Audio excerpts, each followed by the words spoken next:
नमस्कार साथियों, माँ recce healing and mistake science से मैं मास्टर रेकी हीलर और हिप्नोथेरेपिस्ट शशि लखेरा आपका अपने चैनल पर बहुत बहुत स्वागत करती हूँ। साथियों, आज हम बात करते हैं कि रेकी किस समय की जाए जिससे कि आपको इसका प्रवाह सबसे ज़्यादा प्राप्त हो और आप अपने जीवन को निरोगी बना सके। तो साथियों, जो रेकी है वो तो वैसे सारे दिन और सारी रात आपके चारों तरफ बहती ही रहती है। आप चाहें जब इसका लाभ उठा सकते हैं, परंतु कुछ विशेष समय जबकि वातावरण बिल्कुल शांत होता है, उस समय यदि आप रेकी हीलिंग खुद की करते हैं या किसी दूसरे व्यक्ति की करते हैं तो आपको इसके बहुत अच्छे लाभ देखने को मिलते हैं। साथियों, सुबह के समय जब वातावरण बिल्कुल शांत होता है, किसी प्रकार का कोई शोर शराबा नहीं होता, उस समय यदि रेकी की जाती है तो वह बहुत ज़्यादा फलदायी होती है। इसके साथ यदि आप चाहें तो थोड़ा सा रात के समय में भी आप इसे कर सकते हैं। जब आप हीलिंग करते हैं तो ऐसा नहीं होता कि दिन के समय यदि आप हीलिंग करेंगे तो आपको रेकी फील नहीं होगी या रेकी का फ्लो आप पर नहीं आएगा। ऐसा बिल्कुल नहीं होता है। आप चाहें जब रेकी हीलिंग कर सकते हैं। साथियों, रेकी का जो मुख्य उद्देश्य होता है वो होता है आपको हर प्रकार की नकारात्मक ऊर्जा से मुक्त करना। इसके लिए भगवान ने जो कॉस्मिक एनर्जी है, जो रेकी एनर्जी है, इसको हमें हीलिंग पावर के रूप में दिया है। और कुछ लोग जो इसे जानते हैं, जो इसे समझते हैं, वो इसका उपयोग कर पाते हैं, और जो इसे नहीं जानते वो इससे वंचित रह जाते हैं। तो साथियों, ऐसा नहीं होता कि रेकी हीलर्स ही रेकी का यूज़ कर सकते हैं, ऐसा बिल्कुल नहीं होता है। रेकी प्रत्येक मनुष्य का, प्रत्येक प्राणी का, चाहे वो जानवर हो, चाहे वो पेड़ पौधे हों, सभी पर रेकी का समान अधिकार है।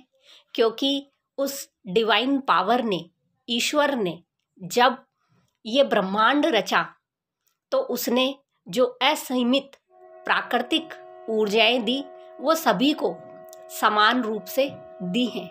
ऐसा नहीं है बिल्कुल कि रेकी किसी एक व्यक्ति को ज़्यादा मिलेगी और किसी एक व्यक्ति को कम मिलेगी।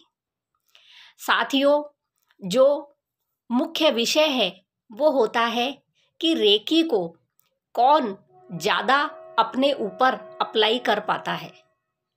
जैसे जो लोग रेकी हीलर्स होते हैं, रेकी चैनल्स होते हैं, वो नियमित रूप से ध्यान करते हैं, ग्राउंडिंग करते हैं, अपनी खुद की हीलिंग करते हैं और अपने ऑरा को प्रोटेक्ट करके रखते हैं।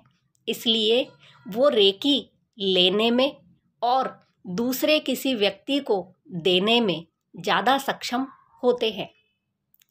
जब कभी भी कोई रेकी सीखता है तो उसे यह कोशिश करनी चाहिए कि वह कम से कम आधा घंटा, 1 घंटा इस प्रक्रिया में अपना समय जरूर दे, जिससे रेकी उसे प्राप्त हो सके और वह अपने जीवन को निरोगी बना सके। साथियों, रेकी एक ऐसी एनर्जी है जिससे कि आप अपने इस जन्म के और अपने पूर्व जन्मों तक की जो नकारात्मकता है उससे आप मुक्ति पा सकते हैं।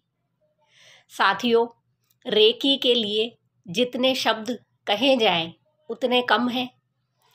रेकी एक ऐसी उपचारक क्षमता है, एक ऐसी उपचारक ऊर्जा है जिसका कोई भी साइड इफेक्ट नहीं होता। रेकी सब लोगों को, सभी प्राणियों को पॉजिटिव रूप में ही प्राप्त होती है और उन सभी पर सकारात्मक प्रभाव ही डालती है। ऐसा कोई भी केस आज तक सुनने में नहीं आया कि रेकी से किसी व्यक्ति का कुछ नुकसान हुआ हो।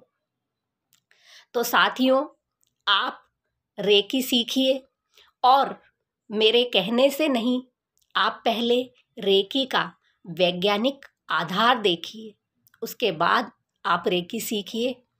अपने जीवन को और आपके जो भी सगे संबंधी हैं, जो भी रोगी लोग हैं, जो भी आपके और दूसरे प्राणी हैं, जैसे आपका कोई पालतू पशु है, आपके पेड़ पौधे हैं, इनको आप रेकी दीजिए और फिर देखिए रेकी पाकर आपके इनके साथ जो संबंध हैं वो किस तरह से सकारात्मक हो जाते हैं।